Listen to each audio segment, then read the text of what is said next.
श्याम सेवा ट्रस्ट अंकलेश्वर भरूच द्वारा अंकलेश्वरना मांडवा नजीक एरपोर्ट सामे आवेल जय अंबे एस्टेट खाते भव्य श्री श्याम मंदिरનું નિર્માણ કરવામાં આવી રહ્યું છે। આ શ્યામ મંદિરની સાથે હનુમાનજી અને શિવ મંદિરનું પણ નિર્માણ કરવામાં આવી રહ્યું છે। ત્યારે આજ રોજ શ્રી શ્યામ મંદિરનું શિલાપૂજન કરવામાં આવ્યું હતું।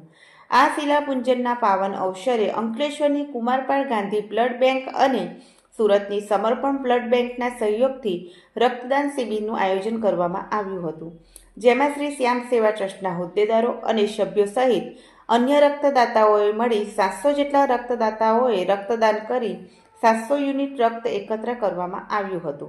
आ प्रसंगे अग्रवाल परिवार सहितना आगेवानो उपस्थित रह्या हता। जय श्री श्याम। जय श्री श्याम। श्री श्याम सेवा ट्रस्ट भरूच अंकलेश्वर की तरफ से आज बाबा का भव्य पाठ का आयोजन किया गया है और बाबा का यहाँ भव्य दरबार बन रहा है। तो बीच में बाबा का दरबार, बाजू में हनुमान दादा और शिव दरबार का यहाँ भव्य मंदिर बन रहा है। उसका शिला पूजन और ब्लड डोनेशन कैंप की व्यवस्था की गई है। आज तो ब्लड डोनेशन की 700 यूनिट हैं। 2 बैंक के कुमारपाल और समर्पण सूरत से आई हुई है और ये अग्रवाल परिवार द्वारा हमारे को भूमि दान में दी गई है और सभी भक्तों ने मिलकर यहाँ बाबा का भव्य दरबार बना रहे हैं। तो हमारी बाबा से और सभी भक्तों से निवेदन है कि सबकी 70 छाया बाबा के ऊपर रहे। जय श्री श्याम।